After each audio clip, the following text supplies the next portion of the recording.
you guys? Thanks for tuning in back at Jared Performance. My name is Joshua here, your host today. Different intro. For those of you that know me originally, before this was even created, before I even got to Audi, before I was into Hondas, my original specialty, I was into Subarus big time, 100%. I loved Subarus, I loved the STI, specifically the GD platform. They were my favorite. I learned a lot through the Subarus and the STIs. They're pretty easy to work on, rebuild, tune, all that fun stuff. It's overall a great platform to get started, to learn a lot about cars. I would recommend it. Why? Because one, it's a great platform, it's easy to work on. Two, parts are accessible almost everywhere. And three, parts are relatively cheap, so they're not as expensive as, you know, an Audi or BMW or any German car. And four, overall, it's just a very fun experience to learn overall. I mean, the cars are older already, especially like the GD platform. They're a lot older already, so they will break, and that's where you learn. You learn how to pinpoint stuff to find out exactly what's going on, because like a German car will tell you specifically what's wrong. It has so many fucking sensors. I mean, and that's the whole point. So it's a little bit easy to diagnose. I am selling the truck because I have something in surprise to buy later on. So there's a new car coming. Yeah, comment down below, what do you think it is? Car, truck, a lot of content that I'm slowly putting out. Yeah, so let's go pick up this car.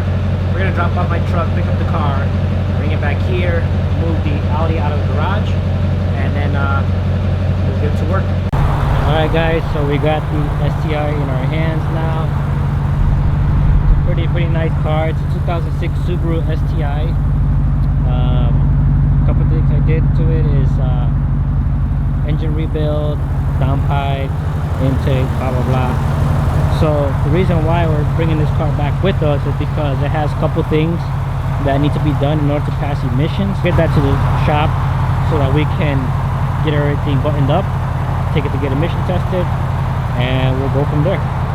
Okay guys, so we made it back. As you can see, the car is idling real rough, and when I scanned it for codes, we have a couple codes. I thought it was a few. I thought it was just the O2 sensor because they told me the O2 sensor, but as you can see, we have a P0011, which is intake cam 1, and we have the obviously the O2 sensor, what they told me for, and then we have evap system, pressure sensor low, and vent control. Those are emissions related. I'm more concerned about these two because these two lead to big issues in the future. So also in the roughness, coolant temps are good. Yeah, they're not advancing at all. Alright, so we got the car in the shop.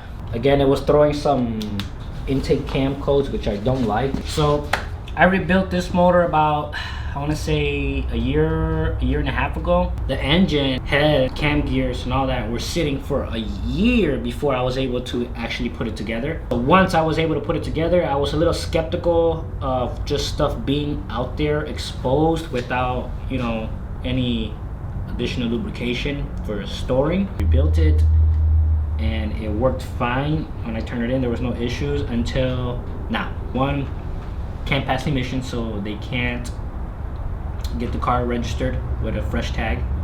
Two, stalls when coming to a stop. Overall though, it drove pretty fine on the way back here. I mean, I didn't have no issues. I got on it a little bit, it felt very responsive. It did feel sluggish. I don't know if they did an oil change or something, but you can see there's a bunch of oil everywhere. The oil fills right here. This car doesn't have a compressor. I'm not sure what happened to it. Well, there's a bunch of oil even back here.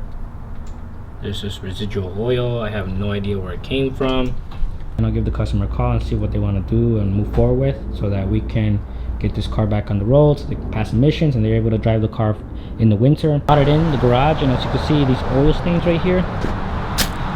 I noticed that as soon as I pulled the car into the garage, and then we checked underneath, and it is covered in oil everywhere. It's just covered everywhere. and it's already leaking oil in this car. So hey, I mean, we know it has oil. I'm not sure what the where it's coming from. I want to say maybe a rear main seal, but I also do want to say that the cam gear right here, the intake, it's dripping somewhere. It's dripping around this corner in the front, and as you can see, we have a trail right here. So what I'm gonna end up doing is just rip the whole top section of the car off, so we can have a better understanding of what's going on with the car, because obviously we don't want oil leaks, and we want to get this car 100% so we can get out of the back to his customer so he can enjoy the car rather than it being parked.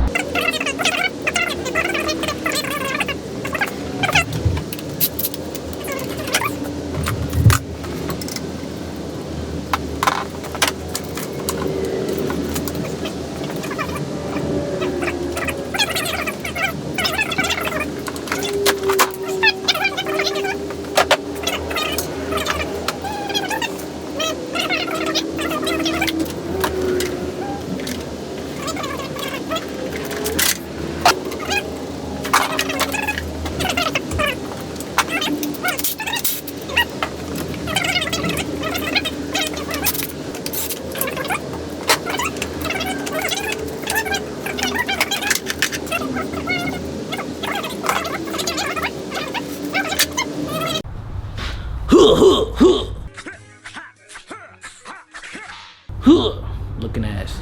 Alright, so bunch of 12s. We'll start on this side so you guys can see, which you won't because I'm not gonna move the camera. But there's one here, that's not a 12. Okay. And there's two here.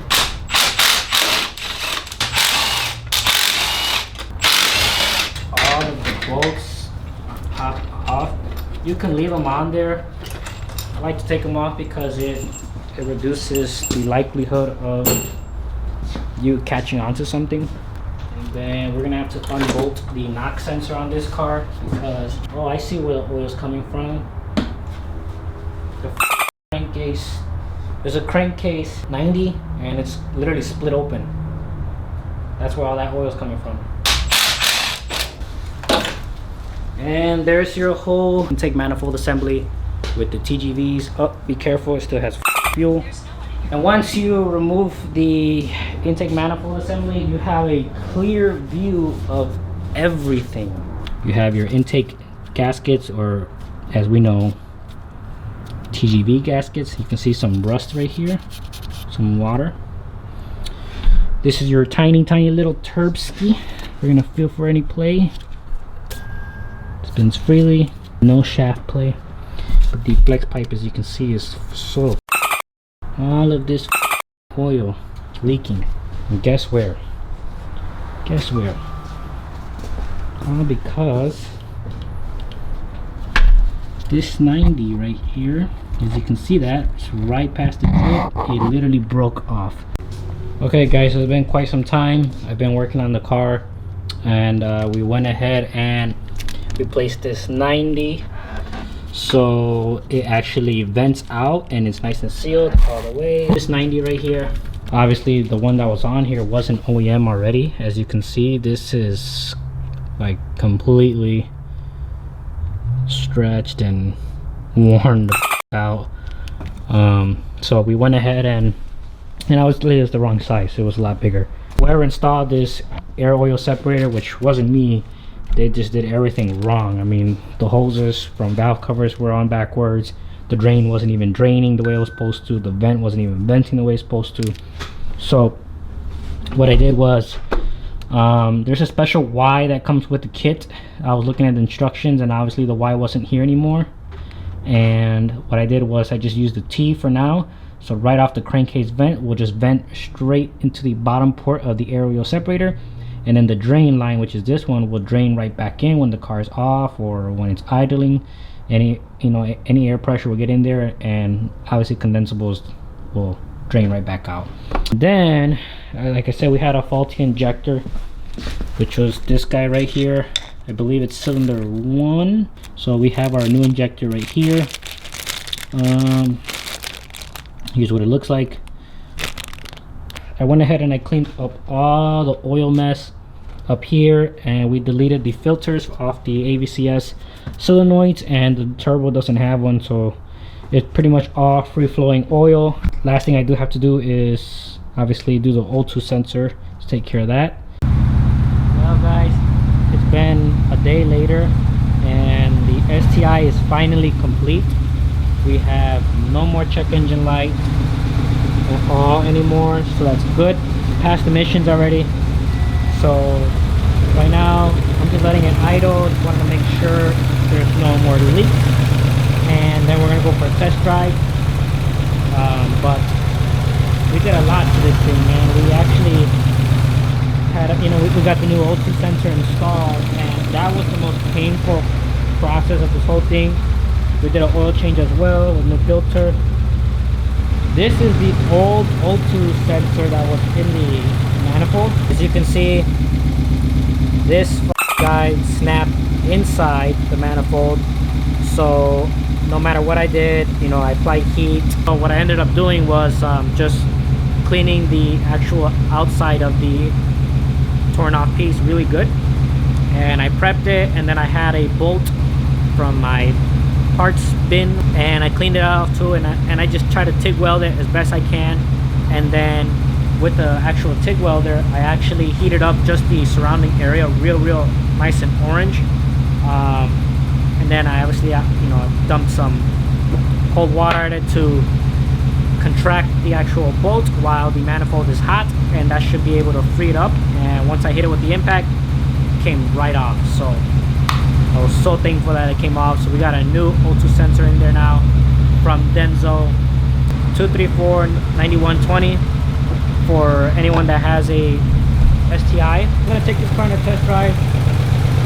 Again, we deleted the oil filters for the AVCS solenoids. It turns out that the old AVCS bolt literally snapped in half. I'm not sure how. We picked up a new bolt and we took off the screen as well, because we don't want that screen. So we took the screen off. So we did that. We corrected this issue with this 90 on the PCB, and then we rerouted the AOS because it was backwards. Everything's correct now. We have new outlets with a drain for the drains, and then what else did we do? The coupler that was up here was creating a massive vacuum leak because it was bent, so we had enough room just to get it in there and clamp it down. The evap code, turns out that there's a check valve missing here that pretty much regulates the purge solenoids.